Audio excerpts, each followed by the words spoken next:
Hi guys, thanks for joining us again. Today we're talking to Mr. Stuart Hinds, who is a massage therapist down Geelong Way in Barwon in Victoria. He's been a practitioner now for nearly 30 years, or just on 30 years, as well as an educator. Also has a very successful mentoring program that you can find on Facebook. I will post the link below as well.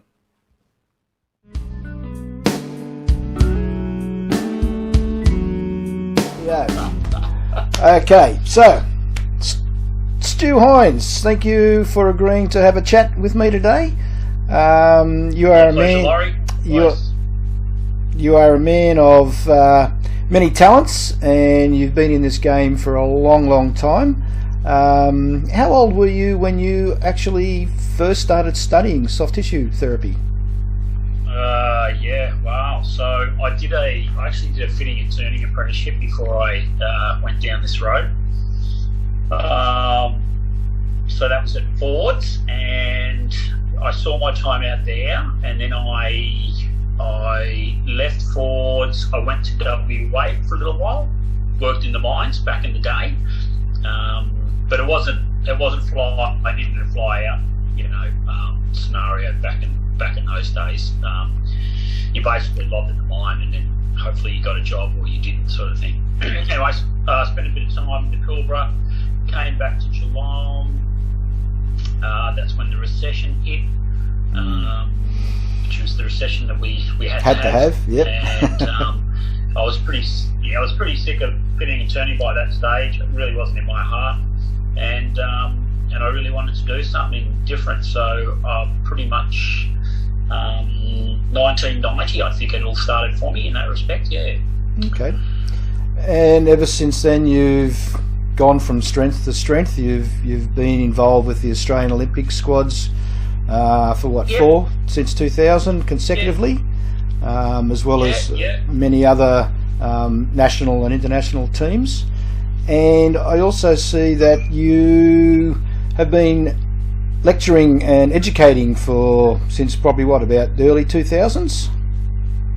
Oh yeah, God, yeah. So I suppose when I did my studies, it was at Southern School of Natural Therapies, which was a fairly prestigious naturopathic school down in Melbourne. There was quite a few colleges around, but some of them were a little bit more dodgy than others.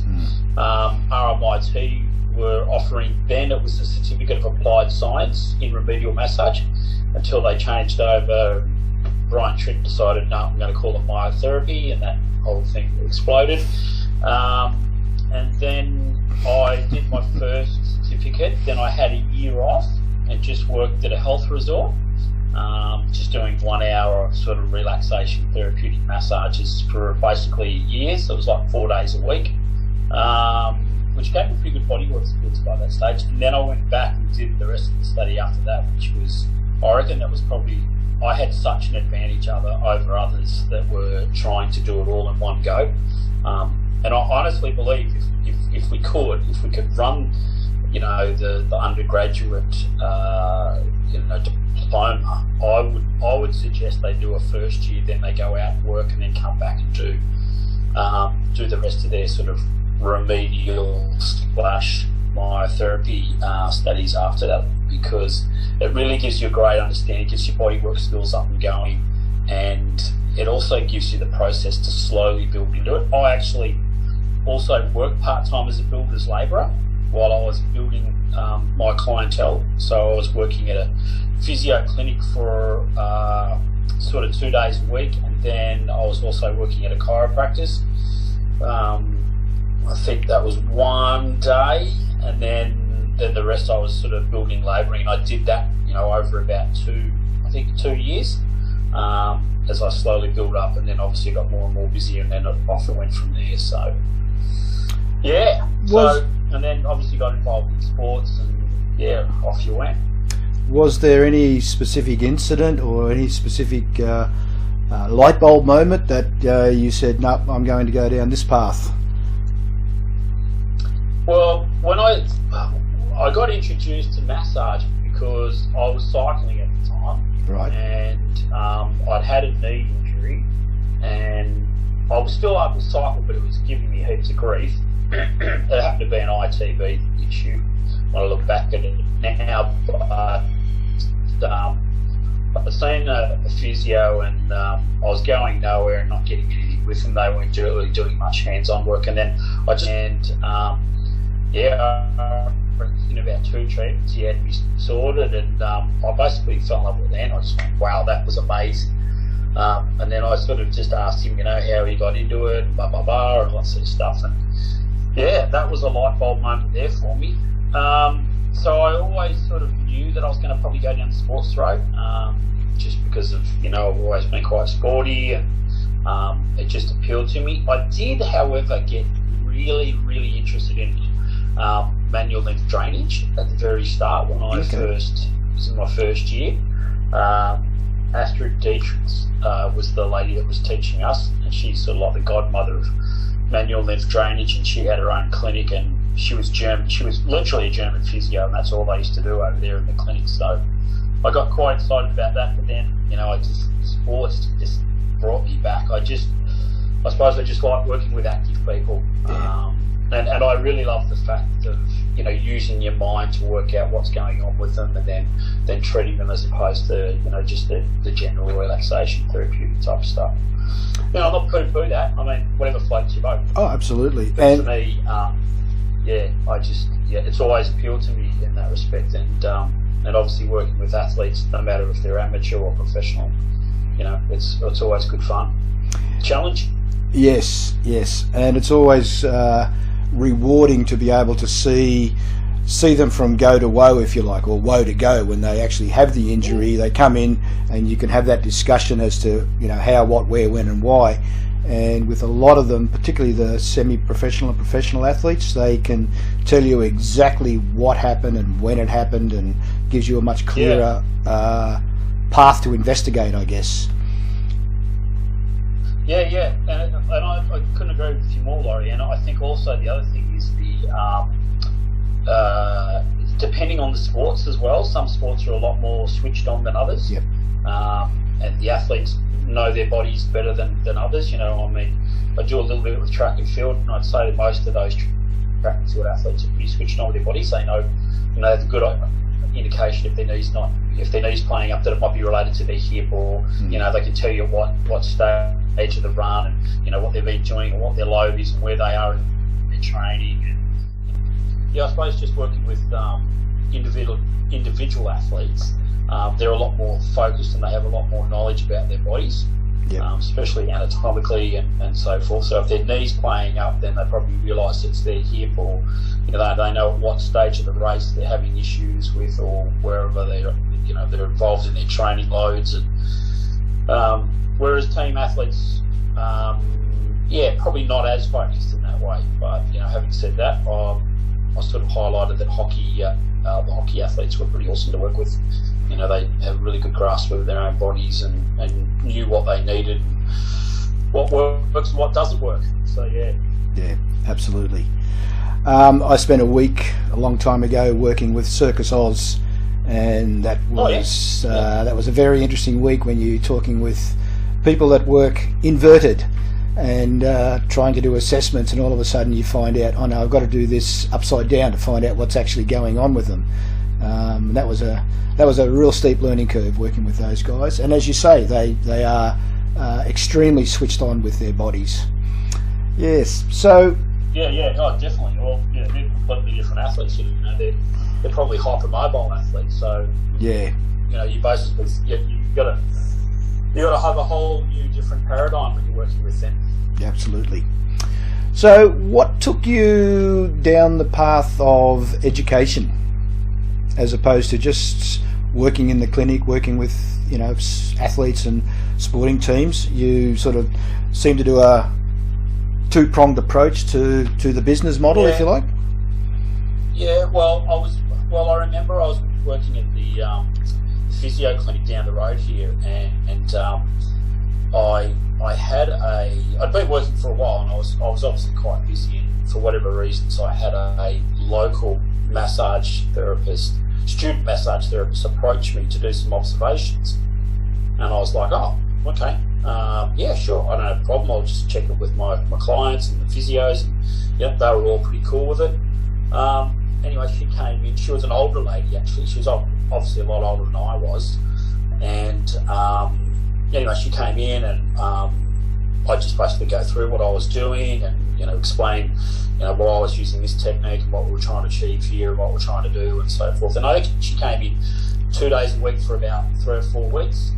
And then she sort of approached me after and said, listen, it's just been absolutely fabulous to watch you work, and you explain. And she said, I'm going to be honest with you, I've learned more observing you than I have my whole entire massage course. She said our current sports massage teacher really doesn't want to show us many of his techniques because he feels that we're going to steal them. And I'm like, what? Why are you even teaching? Why are you even teaching? I mean, that's a direct reflection of the type of therapist you are. Yeah. You're an educator. And I said, she goes, listen, I'm going to ask you this, and it's absolutely no pressure, but I've been talking to my other massage students, and we'd like to see if you'd be happy to teach us a little bit more about what you're doing and why you're doing it, and blah, blah, blah, and techniques and so forth. She said, there's only about 4 or 5 of us, but we're willing to pay you to do that. And I was like, really? I said, oh, okay, well, let me think about it, and da-da-da. And had a bit of a chat with the physios that I was working with. They were awesome. They were great mentors. I was approached by the lady that I obviously did the observations with me, and yeah, she had a group of 3 or 4 other students who wanted to come and do some unofficial learning, if you like, because I really didn't have any curriculum or anything. I just they just said, look, we want to learn how do you treat hamstring problems, how do you treat this, what do you do here, what do you do there. So I said, look, you tell me what you want to learn and I'll see what I can put together for you. So yeah, we did it over 2 days. We used the clinic. Physios were awesome, and the doc said, go for it, Stu, you can use it. And so where we taught, so we did like these 2 days. I think one day was dedicated to the upper body, and the second day was dedicated to the lower body. I honestly, I don't even know what we covered. It's that long to go, but they were absolutely thrilled, and they said, look, you're a natural. You've been able to explain things that we have just had so much trouble understanding, and obviously you get results and all that sort of stuff. And I said, look, I've been pretty lucky. I'm obviously really, really passionate, so I read a lot, and I'm really lucky that I've also been mentored by these physios here as well. So so that's where it sort of started.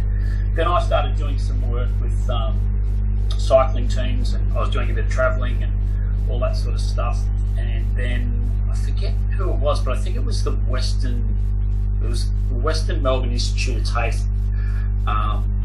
They had a job advertised for a remedial massage lecturer, and I remember I was away. No, that's right. I was about to go away with the AIS on a cycling tour, and so anyway, I applied, went and had the interview, and the lady there at the time, she was basically head of personal services, so she wasn't a therapist. I think she might have had a background in either hairdressing or beauty, and she basically handed me an overview of a course that they wanted to put together. So they didn't actually have the course, Laurie. They just had an outline, an overview of it. And she said, look, have a flick through that and tell me what you think.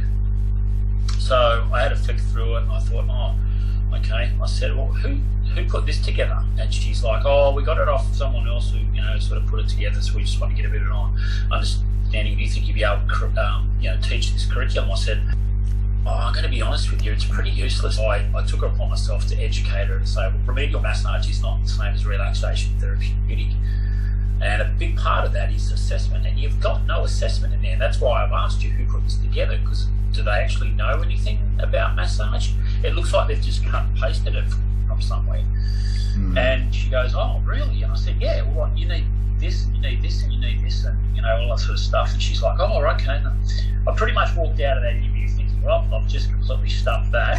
I've just completely ganked what they put forward, and then I went away. I went away with to Tassie with the cycling team, and I remember ringing back to my wife, and she goes, "Oh, you've had a phone call from Western Melbourne Institute of TAFE. They want you to call you back." And I remember like, "Oh man, I'm in the middle of cycling tours." So I remember ringing her back from a payphone, and she goes, "Oh, Stuart." And I'm like, "Yeah, I'm sort of away at the moment." And then I end up having to write the freaking curriculum, which they paid me for. Oh, good. I'm pretty sure it's, and then obviously that got taken over by Vic Uni, and that's where that sort of started. So yeah. Is that where you met Rob Granter, or were you working with him prior to that? No, I met Rob. Rob had been around. Rob was the he was the guru, mate. He was the he's the godfather. So he was lecturing. Well, he was actually lecturing at Southern School when I was there. Okay. So I'd been aware of Rob for a while, and I'd reached out to him, and a physio colleague of mine also taught with Rob as well, and so they had a close relationship. I guess a lot of people watching this who have been practicing, say, for maybe anyone who's qualified in the last probably 15 or so years, they wouldn't realise that back in the 80s and 90s, TAFE wasn't running remedial massage courses anywhere in the country. It was all done by private colleges. Yeah. And back in the day, there wasn't an RTO structure like there is now with ASQA and those other state and national organisations that look after the training framework. So I was in a similar situation where, same as you said earlier on, you had to look around to find a college that was I had a reputation for teaching quality rather than just quantity. And you would be aware, well, I don't know, when the Sydney 2000 Olympics were on and we were going through the applications for therapists, there were something like 37 associations, not colleges, associations, issuing diplomas of remedial massage, and they ranged from 6 weekends to 2 years full time. And it was a nightmare trying to decipher, who we're going to get and how good their quals were and all that sort of stuff. So it's interesting now that, I don't know what it's like in Victoria, but in New South Wales, the TAFE system up here has cut the diploma of remedial massage from 2 years full time, which was, I think, 4 days. It is now 12 months full time, 2.5 days. Yeah, no, it's and the same, mate. They're bastardising. Yeah, I mean, look, that's unfortunately for me. I exited it a couple of years ago. I was still lecturing at Vic Uni, just 1 day a week, but it just, like anything. I mean, I'm sure it's right across the board for any TAFE courses. They just you ended up were actually assessing more than you were teaching. Yeah. And they just slowly, bit by bit, condensed the contact hours. I don't know what it's like now, but I have got colleagues who are still lecturing, and they tell me it's nowhere near what the quality was beforehand. Which is just, I don't know. They want to improve these things, and yet they make it worse. Yeah. So massage is a skill that you need to learn face to face. There's no doubt about it. And I'm obviously, to a certain degree, part of my business is online courses. Do you know what I mean? And as much as people want to learn online, there is absolutely no substitution for face-to-face tutorials. And I firmly believe that. And I don't think you can ever replace that. And the fact that they move more towards online in regards to, I can certainly, there are subjects you can learn online. There's no doubt about it, but still, it's a hands-on skill. So, it's got to be a practical approach. Absolutely. And I think, the less contact hours, the worse. And not only that, how passionate I am about self-care for therapists, and I think that's also pretty woeful as well at a TAFE. In fact, it's more than woeful. I'd say it's shit out actually, and I'm pretty open and pretty honest about that, because I've seen way too many therapists exit out of the industry very early on just because of really poor habits, techniques, understanding, you name it, and I really do feel quite passionate about that, and I really don't feel that they're equipped enough to come out and really walk into the clinical situation and be able to sustain it. No, and that's the thing. I think that a lot of people don't recognise or don't have the fortune to actually find a good mentor when they first come out, and whether that is a physio, osteo, chiro, another therapist, whatever it is. And that put me in good stead way back in the day. I had an amazing mentor, and he decided in 2001 that he would retire and move up the far north coast and look after his wife. I thought it was a bit rude of him, but anyway. And it took a long time, to find another mentor that I was comfortable with and had a similar, moral compass, mate. Yeah. No, I know. Yeah, so to you, I'll say thank you for that, because it took a long time to find you and your good deeds. I feel the same way, Laurie. I feel the exact same way.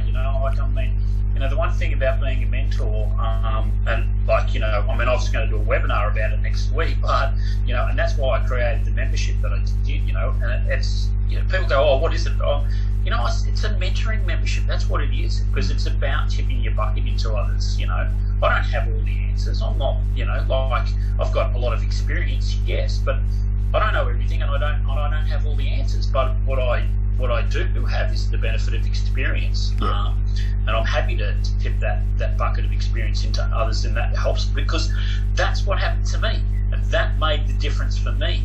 It really did, and I have mentors now. I have people that I lean on all the time about what I do, and some of them are massage therapists, some of them are not, some are business people, some are from all walks of life, and that's a critical part for anyone. Well, Laurie, it's hard work. This industry, it's hard physically, and it's not easy. It's you're building your own business, so you got to have passion for it. That's for sure. You have to have passion for it, and you need other people to prop you up along your journey. And I reckon that's the true difference there. If you've got people to be able to sort of lean on and help you and guide you, and sometimes all it is a phone call. That's all it is. I get.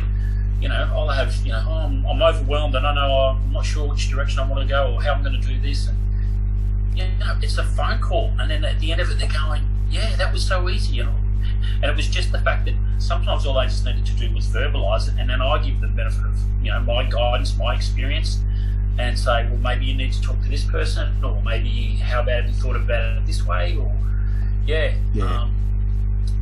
don't get me started. I'm a fan of it, And so you're so lucky that you had that. You are so lucky that you had that. Absolutely, because for those therapists that don't, it's a hard friggin' road. It really is. Because as well as learning your anatomy and your assessments and all your other things, you have to learn how to manage your accounts. You have to learn how to market your business. You have to learn how to clean your practice, how to manage, who's going to do the towels, when are you going to do your CPEs, how are you going to do your CPEs, all that sort of stuff. First aid, the nurse. Yeah. How many clients a day? Given all of your successes, what do you consider to be your greatest achievement to date?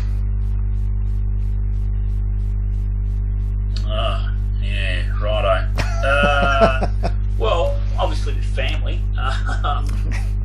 If you're talking about career-wise, yeah.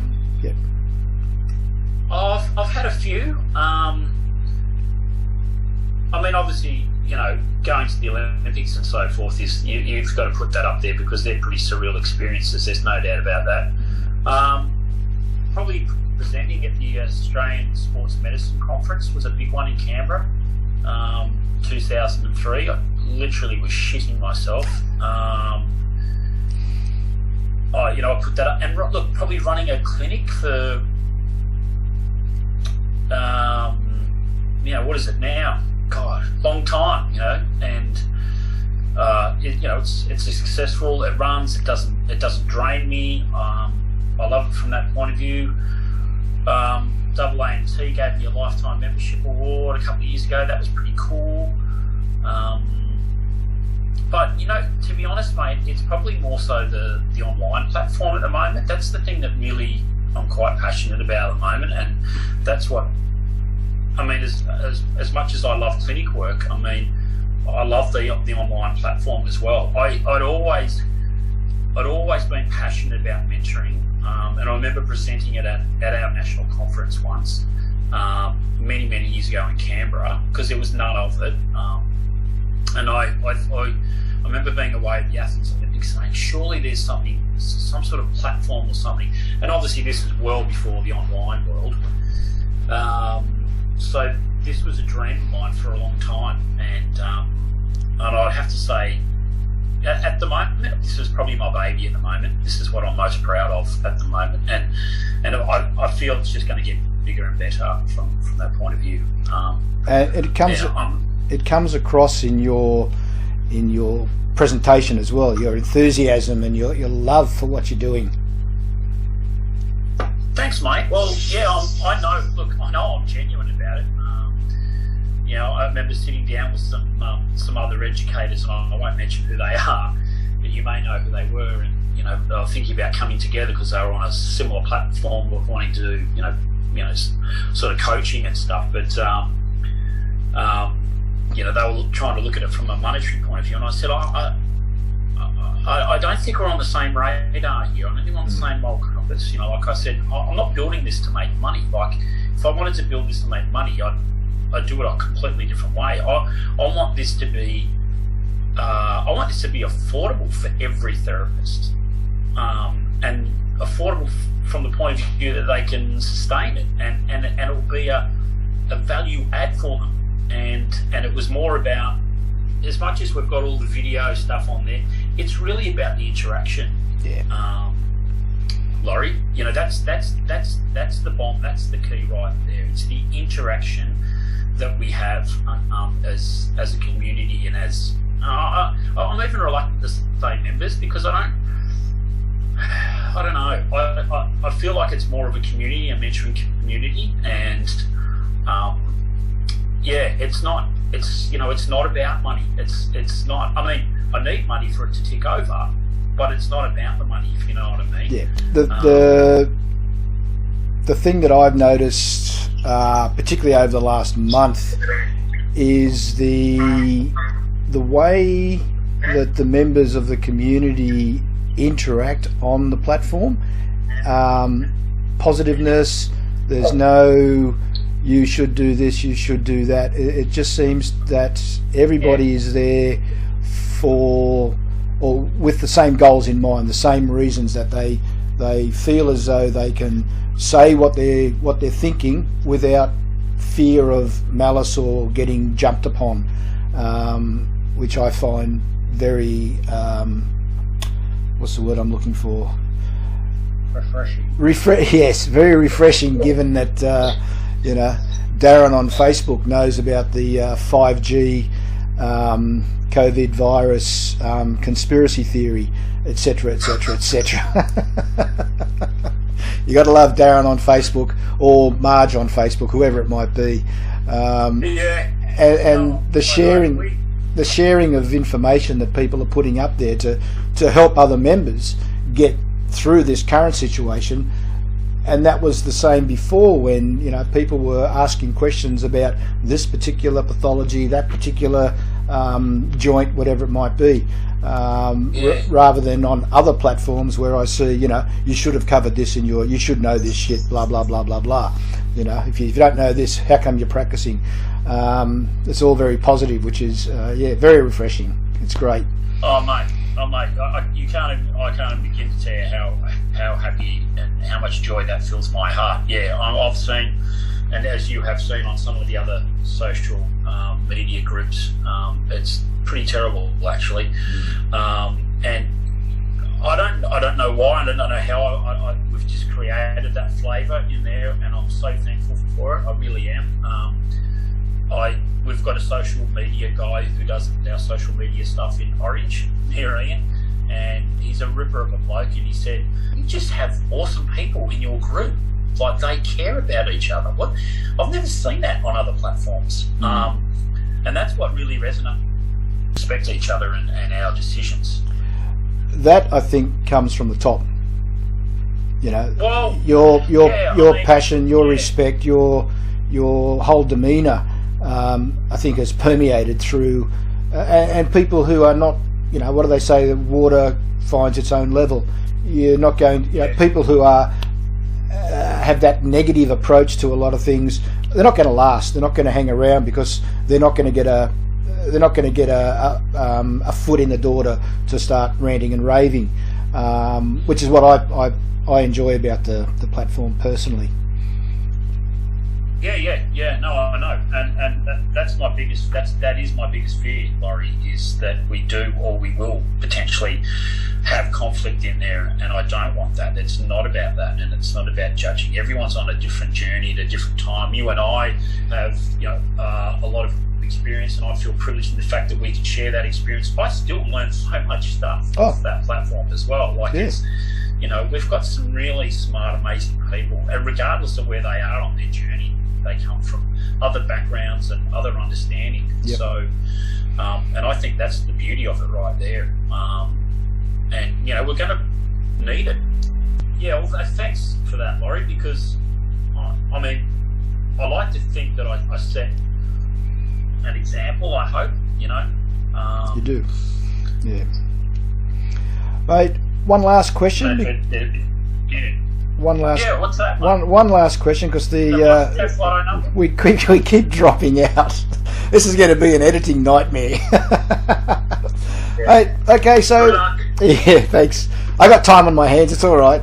I did see some pictures you posted up. Was it last week of the Otway forests? What do you do to switch off when you're not creating content for the platform? You're not treating. You're not learning, you're not posting. What do you do to switch off? Yeah. Well, I'm probably pretty normal like everyone else. I spend well, not at the moment, but I'm pretty heavily involved in my daughter's soccer. So I love being around there. Obviously, I act as their trainer, and I do a lot of injury triage for them and so forth. But I just love watching her play and train, and I immerse myself in that. I've got mates that I like to catch up with. I'm quite social from that point of view as well. I don't mind having a beer as well, Laurie, as you know. And yeah, mate, I like to go hiking and walks and mountain bike riding. I go to the gym, and mate, I love to watch. I actually like to go to the cinema. I love watching movies as well. I love to watch movies that just they either make me cry, they scare the shit out of me, or they thrill the hell out of me. So yeah, a lot of that, and I don't mind cooking either, mate. I'm not a great cook, but I don't mind having a crack at it. So they're probably some of the things. And then, music is a massive passion to me as well. Listen to podcasts and. Hey, yeah. Stu, thanks very much for giving me some time today to have a chat to you and get to know you a lot better. And hopefully, people will get to know you. And I will put the link up to your platform, which is Stuart Hinds Inner Circle. You're gone.